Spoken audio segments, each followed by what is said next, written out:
Comme diplomate, je regrette de devoir dire que l'Afghanistan est un des rares pays au monde où les archéologues sont arrivés avant les diplomates. Puisque, en fait, c'est une initiative du roi d'Afghanistan, juste après 1919, donc au moment où l'Afghanistan redevient totalement indépendant, et le roi veut développer ses relations avec les pays européens autres que l'Angleterre. Mais le premier Français officiel qui arrive en Afghanistan, c'est donc Fouché, cet archéologue, et c'est lui qui a négocié avec le roi l'accord qui lance les relations diplomatiques entre l'Afghanistan et la France, et l'accord de partage qui donne aux archéologues français le monopole des fouilles archéologiques en Afghanistan. Lorsque ces objets sont vraiment exceptionnels, ils resteront en Afghanistan.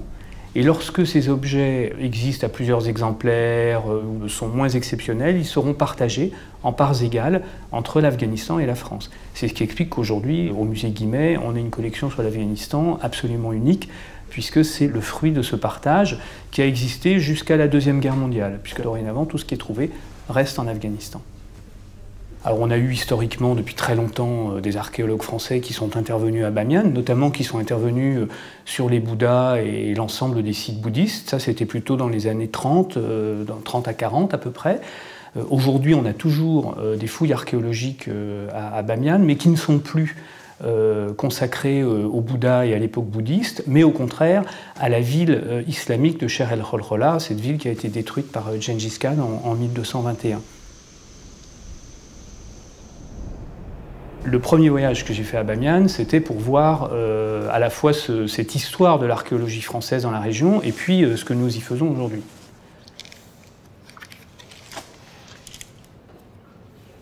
Il y a 15 ans, les talibans ont détruit les Bouddhas de Bamiyan, donc ils ont en quelque sorte inauguré la période moderne de destruction systématique du patrimoine et de la mémoire. Par conséquent, sans doute, il y a des leçons à en tirer. On est aujourd'hui 15 ans après. Qu'est-ce que ça veut dire? Qu'est-ce que ça veut dire en termes de conservation des sites? Est-ce qu'ils ont continué à se dégrader à cause des conséquences des dynamitages de l'époque?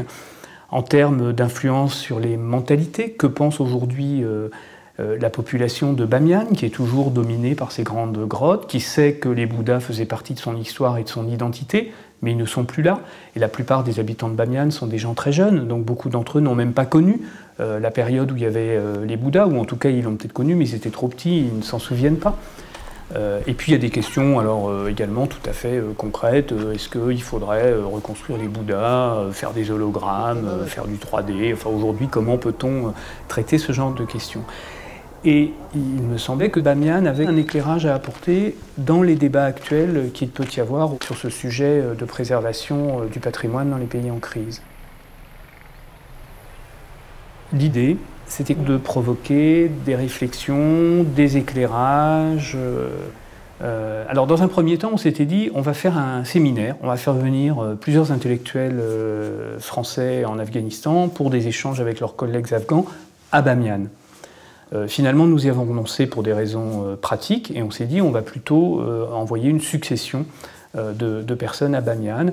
Alors on a veillé chaque fois que donc, les Français se rendaient à Kaboul et à Bamiyan, on a veillé à le plus possible leur faire rencontrer des interlocuteurs afghans, intégrer ces derniers dans la réflexion, à aller trouver y compris des personnes auxquelles nous n'aurions pas songer spontanément pour contribuer à cette réflexion sur la destruction du patrimoine et de la mémoire.